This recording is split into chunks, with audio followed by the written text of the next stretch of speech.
ದೇವ್ರೆ, ಯಾಕಪ್ಪ ನನ್ನ ಜೀವನದಲ್ಲಿ ಹೀಗೆಲ್ಲ ಆಟ ಆಡ್ತಿದ್ಯಾ? ಅವತ್ತು ತಾಳಿ ಕಟ್ಟೋ ಹಾಗೆ ಬುದ್ಧಿ ಕೊಟ್ಟೆ, ಆದರೆ ಅದನ್ನು ಹೇಳ್ಕೊಳಕ್ಕೆ ಅವಕಾಶನೇ ಕೊಡ್ತಿಲ್ಲ. ನಾನು ಅವ್ರ ನೋವು ಅನುಭವಿಸಿದ್ನ ನಮ್ಮಿಂದ ನೋಡೋದಕ್ಕೆ ಆಗ್ತಿಲ್ಲ ದೇವ್ರೆ. ಸತ್ಯ ಹೇಳೋಣ ಅಂದರೆ ಅವ್ರನ್ನ ನೋಡ್ತಿದ್ದಾಗೆ ಮಾತೇ ಬರೋದಿಲ್ಲ. ಅವ್ರ ಕಣ್ಣೀರು ಒರೆಸೋ ಕೈಯಾಗಿ ಅವ್ರ ಖುಷಿಯಲ್ಲಿ ಒಂದಾಗುವಂಥ ಅವಕಾಶನ ಕೊಡು ದೇವ್ರೆ. ಆದಷ್ಟು ಬೇಗ ಸತ್ಯನ ಹೇಳ್ಕೊಳ್ಳೋ ಧೈರ್ಯ ಕೊಡು.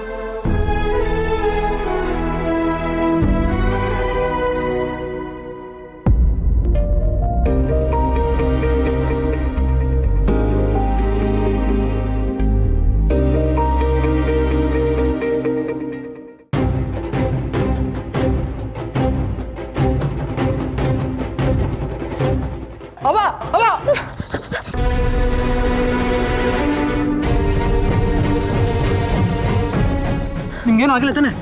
ಬನ್ನಿದೆ ಕುತ್ಕೊಳ್ಳಿ.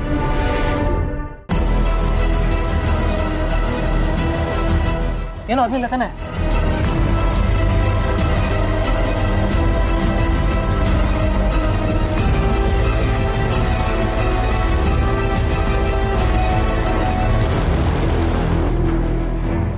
ಅವನೇ ಇವನು ಅವತ್ತು ದೇವಸ್ಥಾನಕ್ಕೆ ಬಂದಿದ್ದ ಕಳ್ಳ. ಅಲ್ಲ ಕಣವ, ನೀವ್ ಯಾಕೆ ಬರ್ಕೋದ್ರಿ? ಬೇರೆ ಯಾರ ಕೈಲಾರ ಕೊಟ್ಟು ಕಳ್ಸಿದ್ರೆ ಆಗ್ತಿರ್ಲಿಲ್ವೇ? ಸ್ವಲ್ಪ ಯಾಮರಿದ್ರು ಮೆಟ್ಲಿಂದ ಕೆಳಗೆ ಬೀಳ್ತಿದ್ರಿ. ನೀರೇನ ತಂದ್ಕೊಡ್ಲೆ? ಬೇಡಪ್ಪ, ಬೇಡ. ಸರಿ, ಒಟ್ಟಿಗೆ ಏನಾದ್ರು ತಿಂದ್ರು ಇಲ್ವಾ? ತಿನ್ನಕ್ಕೆ ಏನಾದ್ರು ತಂದ್ಕೊಡ್ಲೆ? ಬೇಡ. ಅಲ್ಲ, ಇವನು ಒಳ್ಳೆಯವನ ಕೆಟ್ಟವನ? ನನ್ಗಿಷ್ಟೆಲ್ಲ ಸಹಾಯ ಮಾಡ್ತವನೆ. ನಿಜವಾಗ್ಲೂ ಅಲ್ಲಿಗೆ ಬಂದಿದ್ದು ಇವನೇನಾ? ಇವನೇ ನನ್ನ ಸ್ಪರ್ಶ ನನಗೆ ಮೋಸ ಮಾಡಕ್ಕಿಲ್ಲ. ಅವತ್ತು ದೇವಸ್ಥಾನದಾಗೆ ತಾಳಿ ಕಳ್ತನ ಮಾಡಿರೋನು ಇವನೇ ಇರಬೇಕು. ಅವ ಏನು ಯೋಚನೆ ಮಾಡ್ತಿದ್ದೀರಾ? ಸರಿ ಕಣವ, ನಾನು ಬರ್ತೀನಿ, ನೀನು ಹುಷಾರು.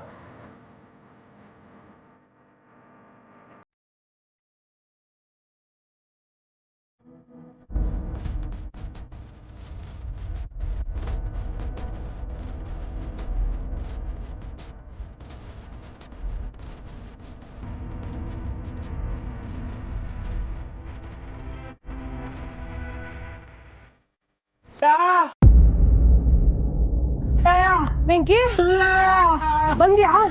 ವೆಂಕಿ, ಇವಾಗ ನನ್ನನ್ನ ಇಲ್ಲಿ ಕೂರ್ಸಿ ಹೋದ ಯಾರೋ. ಅವನು ಯಾರು ಅಂತ ನೋಡು, ನೋಡು ನೋಡು, ಹೋಗು.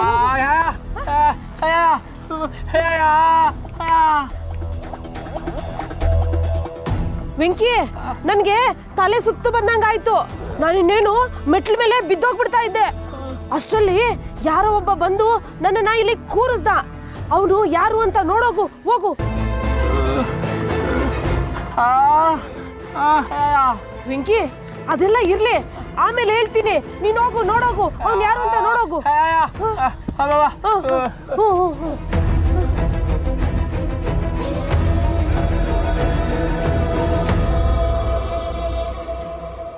ಹಾಯ್ ಗೌಡ್ರೆ. ಮೇಡಮ್ ಅವರೇ, ನಾನು ಇಲ್ಲಿರ್ತೀನಿ ಅಂತ ನಿಮಗೆ ಗೊತ್ತಿತ್ತಾ? ಈ ದಿನ ದೇವಸ್ಥಾನಕ್ಕೆ ಬರ್ತೀರಾ ಅಂತ ಗೊತ್ತಲ್ಲ, ನಿಮ್ಮನ್ನು ನೋಡ್ಕೊಂಡು ಹೋಗೋಣ ಅಂತ ಬಂದೆ. ಆಗಲೇ ನನ್ನ ಬಗ್ಗೆ ಎಲ್ಲ ತಿಳ್ಕೊಳಕ್ಕೆ ಶುರು ಮಾಡಿಬಿಟ್ಟವ್ರೆ. ಇವ್ರ ಹತ್ರ ಹುಷಾರಾಗಿರ್ಬೇಕು. ಸರಿ ಬನ್ನಿ, ಪೂಜೆ ಮಾಡಿಸುವ. ನನ್ನ ದೇವರು ನನ್ನ ಕಣ್ಣು ಮುಂದೆನೇ ಇರೋವಾಗ ಪೂಜೆ ಮಾಡ್ಸಕ್ಕೆ ಅಲ್ಲೆಲ್ಲೋ ಯಾಕೆ ಹೋಗ್ಬೇಕು? ಅಯ್ಯೋ ಮೇಡಮ್ ಅವರೇ, ನೀವು ಹಿಂಗೆಲ್ಲ ಮಾತಾಡಬೇಡಿ. ಮನ್ಸ ಯಾವತ್ತೂ ದೇವ್ರಾಗಕ್ಕಾಗಕ್ಕಿಲ್ಲ. ಮನ್ಸನಾಗಿದ್ರೆ ಸಾಕು. ನೀವು ಎಷ್ಟು ಚೆನ್ನಾಗಿ ಮಾತಾಡ್ತೀರಾ ನೋಡಿ, ಅದಕ್ಕೆ ನಿಮ್ಮ ಮಾತು ಕೇಳೋಕೆ ನಂಗೆ ತುಂಬ ಇಷ್ಟ.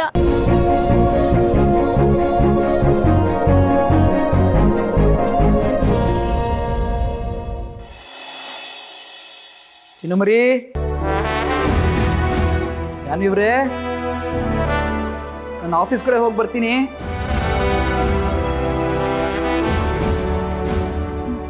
ಯಾಕೆ ಚಿನ್ನಮರಿ ಇಷ್ಟೊಂದು ಡಲ್ ಆಗಿದ್ದೀರಿ? ಏನಾಯ್ತು?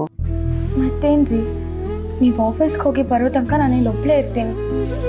ಎಷ್ಟು ಬೇಜಾರಾಗುತ್ತೆ ಗೊತ್ತಾ? ಸ್ವಲ್ಪ ಹೊತ್ತು ಹೊರಗಡೆ ಹೋಗಿ ಬರೋದಕ್ಕೆ ಬಿಡಿ. ಅಲ್ಲ ಚಿನ್ನಮರಿ, ಏನು ಹೇಳ್ತಾ ಇದ್ದೀರಿ ನೀವು? ನೀವು ಮನೆಯಲ್ಲಿದ್ದರೆ ಸೇಫ್ ಆಗಿರ್ತೀರಿ. ಅರ್ಥ ಮಾಡ್ಕೊಳ್ಳಿ. ನಿಮಗೆ ಬೋರ್ ಆದರೆ ಅಮ್ಮನ ಜೊತೆ ಮಾತಾಡಿ ಫೋನಲ್ಲಿ, ಅಥವಾ ಅಕ್ಕನ ಜೊತೆ ಮಾತಾಡಿ, ಅಥವಾ ನನ್ನ ಜೊತೆ ಮಾತಾಡಿ. ಬೋರ್ ಯಾಕಾಗುತ್ತೆ ಹೇಳಿ? ಎಷ್ಟೊತ್ತು ಅಂತ ಮಾತಾಡ್ಲಿ ನಾನು?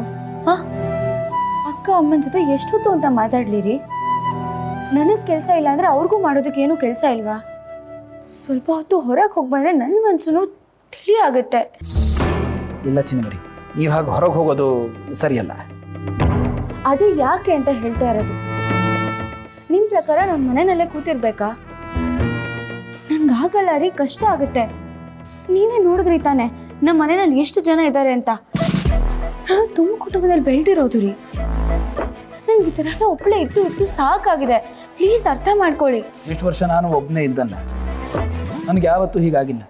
ನಿಮಗಾಗಿಲ್ಲ ಅಂದರೆ ನನಗಾಗಬಾರ್ದು ಅಂತ ಏನಾದರೂ ಇದೆಯಾ?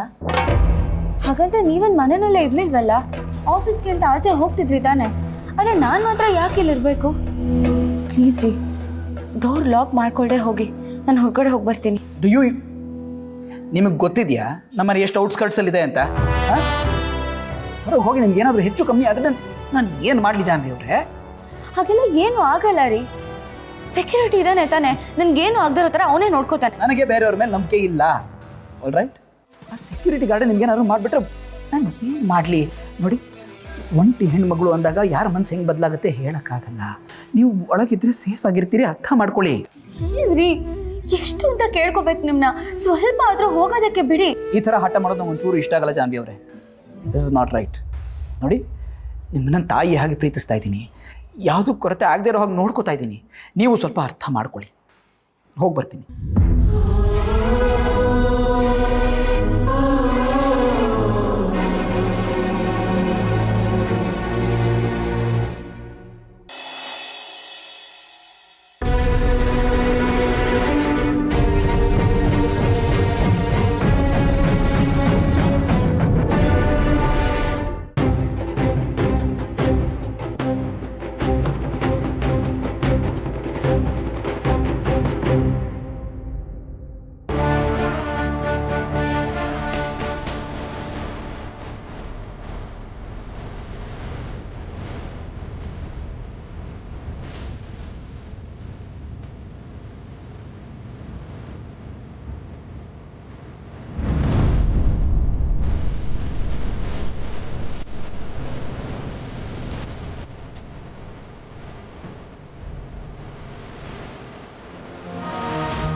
ವೆಂಕಣ್ಣ,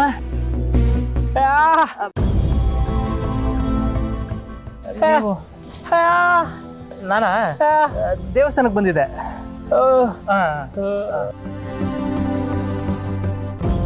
ಯಾರವರು? ಓ, ಇವರು ಭಾವನಾ ಮೇಡಮ್ ಇದ್ದಾರಲ್ಲ, ಅವ್ರಣ್ಣ ವೆಂಕಿ ಅಂತ. ಇವ್ರಿಗೆ ಮಾತಾಡಕ್ ಬರೋದಿಲ್ಲ, ಕಿವಿನೂ ಕೇಳ್ಸಕ್ಕಿಲ್ಲ. ಆದ್ರೆ ನಾವೇನ್ ಮಾತಾಡ್ತಿದೀವಿ ಅನ್ನೋದು ಗಮನಿಸ್ಬಿಟ್ಟು ಎಲ್ಲ ಅರ್ಥ ಮಾಡ್ಕೊಂಡ್ಬಿಡ್ತಾರೆ.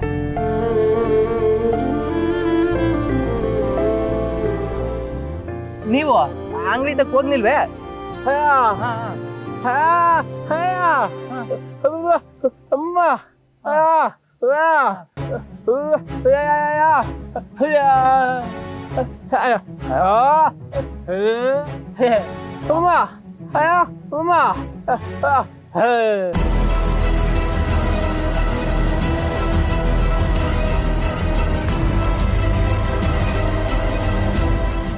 ಅಂದ್ರೆ ಅವ್ರಿಗೆ ನಾನೇ ಮೇಡಮ್ ಅವ್ರಿಗೆ ತಾಳಿ ಕಟ್ಟಿದ್ದು ಅಂತ ಗೊತ್ತಾಗೋಯ್ತಾ?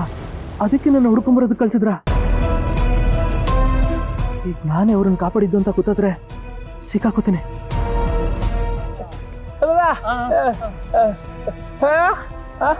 ಇಲ್ಲ ಇಲ್ಲ, ನಾನು ಹಂಗೆ ಯಾರು ನೋಡ್ಲಿಲ್ಲ. ನೀವು ನೋಡಿದ್ರ ಯಾರು ಅಂತ ಗೊತ್ತಾ? ಸರಿ ಸರಿ, ಹುಡ್ಕೆ ಹುಡ್ಕೆ.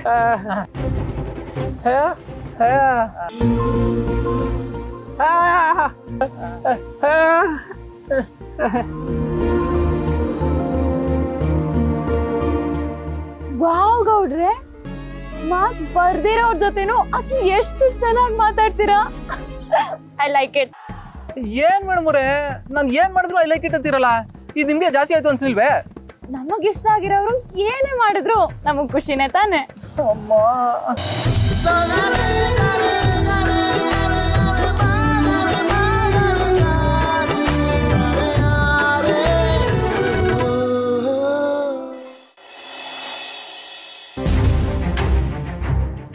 3 ಕಾಸು ದುಡಿಯೋಕೆ ಶುರು ಮಾಡಿ ಇನ್ನೂ 3 ದಿನ ಆಗಲಿಲ್ಲ, ಆಗಲೂ ಇಷ್ಟೊಂದು ದುರಹಂಕಾರ.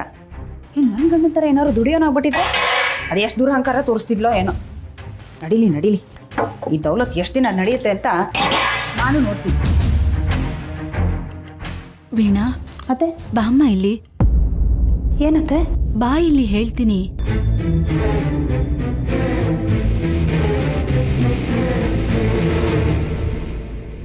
ಹೇಳಿತ್ತೆ.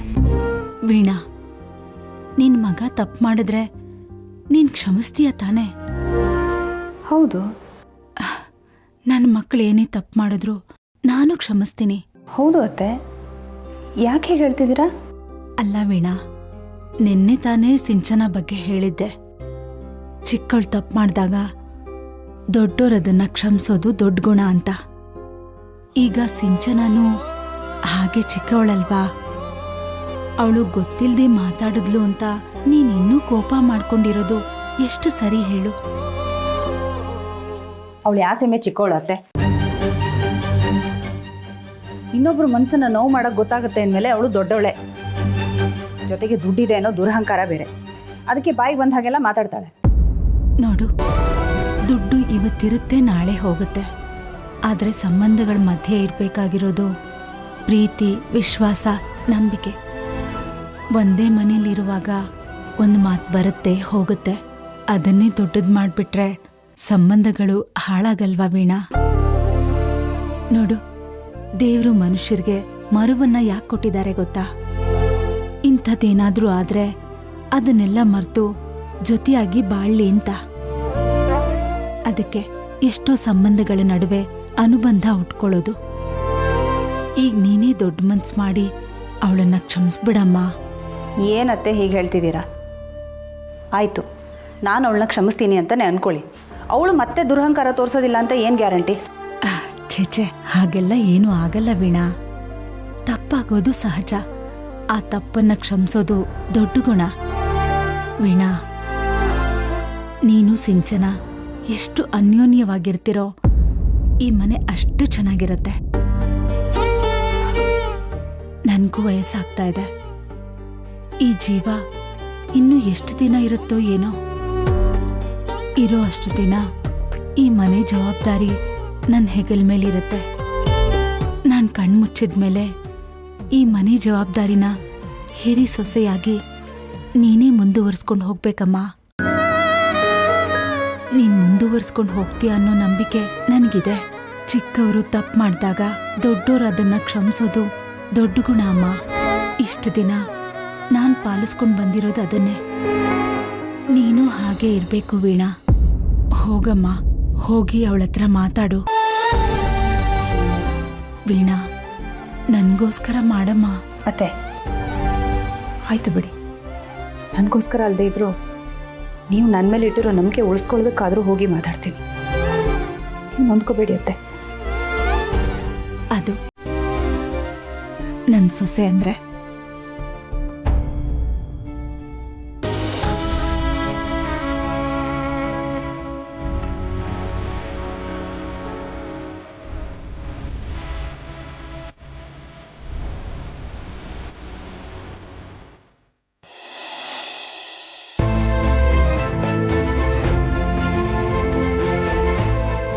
ವೆಂಕಿ, ಬಂದ್ಯಾ? ವೆಂಕಿ, ಅವನನ್ನ ನೀನು ನೋಡಿದ್ಯಾ? ಸಿಕ್ಕದ ಅವನು?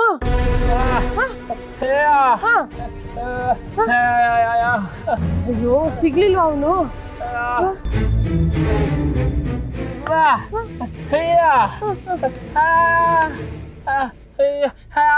ವೆಂಕಿ, ಅವತ್ತು ನಿನಗೆ ಹೇಳಿದ್ನಲ್ಲ, ದೇವಸ್ಥಾನದಲ್ಲಿ ತಾಳಿ ಕದ್ದಿರೋ ಕಳ್ಳ ಅವನು. ವೆಂಕಿ, ಅವತ್ತು ಅಂಗಡಿ ಹತ್ರ ಬಂದಾಗ ತಪ್ಪಿಸ್ಕೊಂಡ್ಬಿಟ್ಟ. ಇವತ್ತು ಇನ್ನೇನ್ ಸಿಗಾಕೊಂಡ ಅನ್ನೋಷ್ಟರಲ್ಲಿ ಮತ್ತೆ ತಪ್ಪಿಸ್ಕೊಂಡ್ಬಿಟ್ಟ.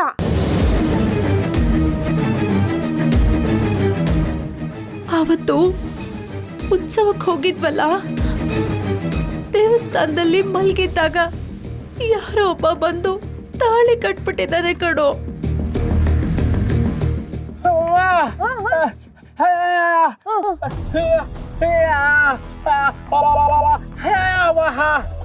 ಕಿರ್ಚ್ಬೇಕಿತ್ತು ಅಂತನಾ? ನಾನು ಕಿರ್ಚ್ಬೇಕು ಅನ್ಕೊಂಡೇ ಇದ್ದೆ, ಆದ್ರೆ ಅವನು ನನ್ನನ್ನ ಕಾಪಾಡ್ಬಿಟ್ಟ ಅಲ್ವಾ. ಅದಕ್ಕೆ ಅವನು ಒಳ್ಳೆಯವನೋ ಕೆಟ್ಟವನೋ ನನಗೆ ಅನುಮಾನ ಆಯ್ತು ವೆಂಕಿ.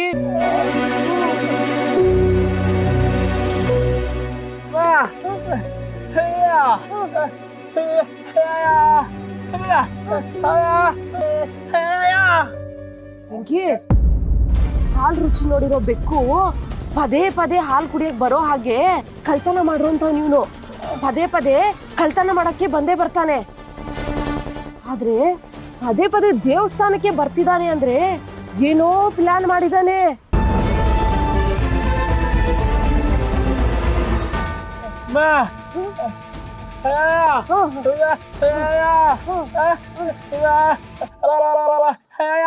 ಆಯ್ತು ವೆಂಕಿ, ಇನ್ನೊಂದಪ್ಪ ನನ್ಗೇನಾರ ಸಿಕ್ಕಿದ್ರೆ ನಾನ್ ಜೋರಾಗಿ ಕಿರ್ಚ್ಕತೀನಿ. ನಾನು ದೇವಸ್ಥಾನಕ್ಕೆ ಈ ಹೂ ಕೊಡೋಣ ಅಂತ ಬಂದೆ. ಹೂ ಕೆಳಗ್ ಬಿದ್ಬಿಟ್ಟಿದೆಯಲ್ಲ, ದೇವ್ರಿಗೆ ಕೊಡಬಾರ್ದು. ಹೋಗಿ ಬೇರೆ ಹೂ ತಂದು ಕೊಡ್ತೀನಿ. ಹೋಗೋಣ.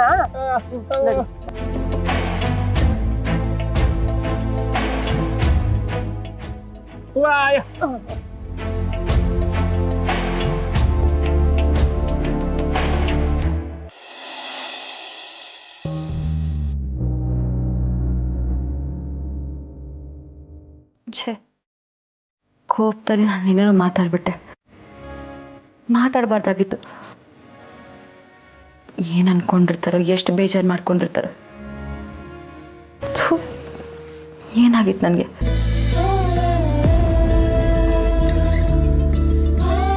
ಸಿಂಚನ,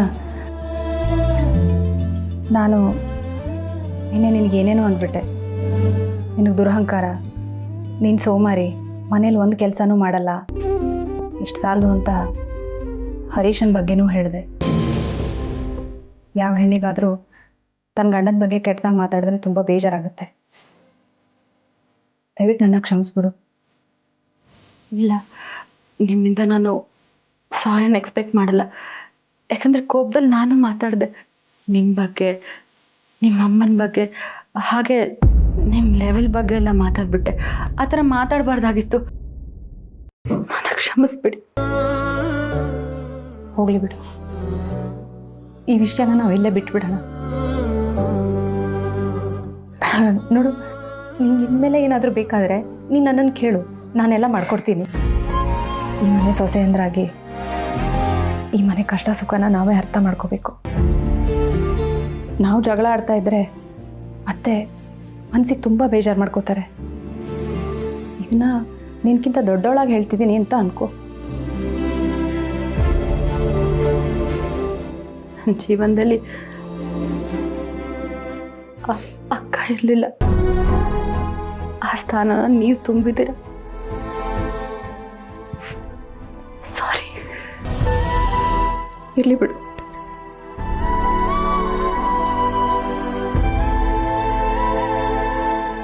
ಕಾಫಿ ಕುಡಿತೀಯಾ? ನಾನು ಮಾಡ್ಕೊಡ್ಲಾ? ನಾನೇ ತರ್ತೀನಿ, ಗಟ್ಟಿ ಹಾಲಿಂದ ಮಾಡಿ ತರ್ತೀನಿ.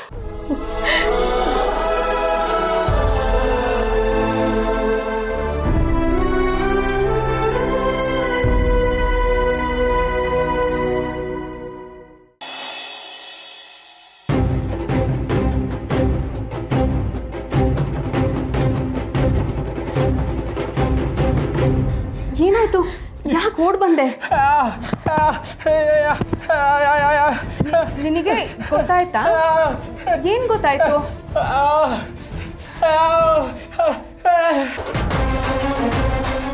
ಏನು? ನನಗೆ ತಾಳಿ ಯಾರು ಕಟ್ಟಿದ್ರು ಅಂತ ಗೊತ್ತಾಯ್ತಾ? ಅಣ್ಣ, ನಿನಗೆ ಹೇಗೆ ಗೊತ್ತಾಯ್ತು? ಏನಾದರೂ ಹೇಳೋಣ.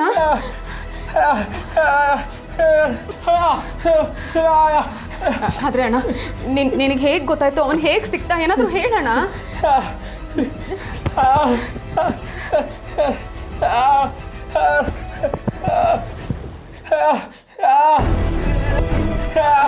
ಅಣ್ಣ ಪ್ಲೀಸ್, ನಾನು ಬರ್ತೀನಿ.